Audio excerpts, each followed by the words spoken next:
네, 주요 이슈를 골라 이해하기 쉽게 키워드로 풀어보는 뉴스픽 시간입니다. 보도국 박연선 기자 나와 있습니다. 자, 박 기자. 네. 오늘 첫 번째 키워드 뭘 가져왔습니까? 네.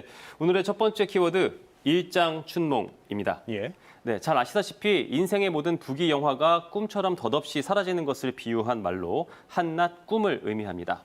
오늘은 반환점을 둔 프로스포츠를 다뤄볼 건데요. 이 한화 이글스와 어울리는 사자성어인 것 같아서 키워드로 골라봤습니다. 먼저 우리가 봄에 어떤 꿈을 꿨는지 살펴보겠습니다. 올 시즌 시범 경기 최종 성적표인데요. 예. 1위에 한화 이글스가 있습니다. 그랬죠. 네, 주축 선수들의 이탈에도 수베로 감독의 수비 시프트가 성과를 거두고 이 스프링 캠프를 통해 젊은 선수들의 성장이 눈에 띄었죠. 저를 포함한 많은 언론이 올해는 다르다고 주장하면서 가을 야구 진출을 상상하기도 했습니다. 저도 기억이 나는데요. 박 기자가 7시 뉴스 출연을 해서 네. 올 시즌은 한화가 다를 것이다 이런 예측도 하고 기사도 썼었잖아요. 그랬죠.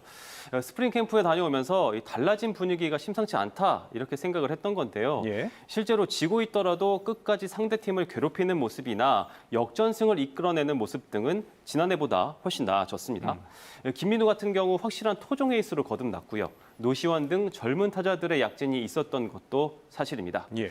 그러나 이 반환점을 둔 시점에서 또다시 꼴찌 성적표를 받아든 팀이나 팬들 입장에서는 리빌딩을 감안하더라도 실망감이 평소보다 큰 상황입니다. 그렇죠. 리빌딩. 수베로 감독도 이 리빌딩에는 성적도 동반돼야 된다 이런 말을 했었잖아요. 예. 혹시 뭐 반등 노력은 어떻습니까?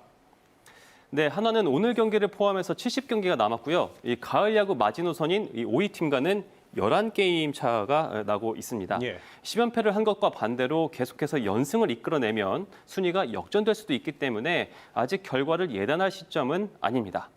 투타 모두 난조긴 하지만 일단 투수진은 조금만 신경 쓰면 안정화 가능성이 있습니다. 앞서 말씀드린 김민우는 8승을 거두며 비교적 안정적인 투구를 보여주고 있고요. 카펜터 역시 컨디션을 잘 찾아 복귀한다면 선발 로테이션에 힘이 될 것으로 보입니다. 정우람이 다소 부진하지만 강재민 등이 버티고 있는 불펜진도 경쟁력은 있다는 게 전문가들의 분석입니다. 그렇기 때문에 최근 팀 리빌딩도 타선에 맞춰져 있죠. 팀에서 주전과 백업을 오가며 오랜 기간 헌신해온 오선진 그리고 강경하기 트레이드로 팀을 떠났고요. 대신 삼성에서 이성곤, 기아에서는 백용환을 데려왔습니다. 팀의 주포로 활약할 것이라 기대했지만 부진한 모습을 보인 라이온 힐리는 끝내 방출했습니다. 네. 대신 MLB 출신의 또 다른 외국인 타자죠. 에르난 페레즈를 지켜보고 있다는데 이 선수의 합류 여부와 이적 선수들의 활약 정도에 따라 한화의 성적이 갈릴 것으로 보입니다. 네, 이제 반환점을 둔 한화 이글스 하반기에는 좀 반등의 기회 잡았으면 좋겠습니다. 예. 두 번째 키워드는 뭐 프로축구팀 얘기겠네요. 네. 예, 어떤 키워드입니까?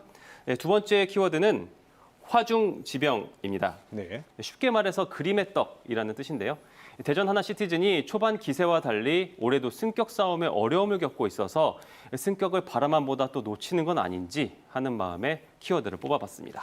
하나 시티즌 같은 경우에는 시즌 초중반까지는 성적이 좋았잖아요. 그랬죠. 그런데 최근 뭐 부침을 좀 겪고 있나 보냐? 예, 대전은 지난해와 같이 초반에 좋은 페이스를 보였습니다. 4월 11일 선두에 오른 뒤 5주 연속 1위 자리를 지키기도 했고요. 2, 3위권을 유지하면서 5월 말 잠시 1위를 되찾기도 했습니다. 네. 그런데 최근 경기 내용을 보면 이마저도 불안합니다. 순위표 보시겠습니다. 네, 승점 28점으로 4위에 자리하고 있는데요. 예. 5위 부산과 승점이 1점 차이고 또 한 경기를 부산이 덜 치렀기 때문에 언제든 순위가 뒤집힐 수 있는 상황입니다. 승격을 위해서는 리그 1위를 차지하거나 4위 안에 들어서 승격 플레이오프 2위를 차지해야 하기 때문에 승점에 여유가 없습니다. 지난 주말에 그 김천과의 경기를 보면 네. 선제골을 넣고도 무려 4골을 주면서 무너졌는데 그랬죠. 문제가 뭡니까? 네, 저도 경기를 봤는데요. 이 역전골을 내주고 팀이 무너지더라고요. 예. 이 대전 선수들은 역전골을 내주기 전 상황이 파울이 아니었나 하는 생각이 있었던 것 같은데 사실 그 전에 수비 지역에서 공을 뺏길 만한 플레이를 한 게 문제고요. 이 석연치 않더라도 상황 종료 시까지는 최선을 다해야 하는데 집중력이 흐트러진 모습이었습니다. 예. 위기 상황에 팀을 잡아줄 구심점이 없다 보니 4대1 대패로 이어졌습니다. 김천 경기에서 주장 박진섭은 경고 누적으로 못 나왔고 지난달 영입한 마사는 부상으로 결장했죠. 이 우즈벡 대표인 알리바이에프는 아직 몸 상태가 좋지는 않아서 핵심 미들진이 모두 빠진 상태였습니다. 그렇다면 수비진이라도 안정된 모습을 보여야 하는데 이 대전의 수비진 올 시즌 27골을 실점하면서 리그에서 두 번째로 실점이 많습니다. 이 올림픽 브레이크를 전후로 반드시 보강이 필요한 부분이고 국가대표 수비수 출신인 이민석 감독의 역할이 절실합니다. 아직 상위권에 위치한 만큼 승격이라는 달콤한 열매가 그림의 떡이 되지 않도록 남은 시즌 건승을 기원합니다. 지금까지 뉴스 픽이었습니다.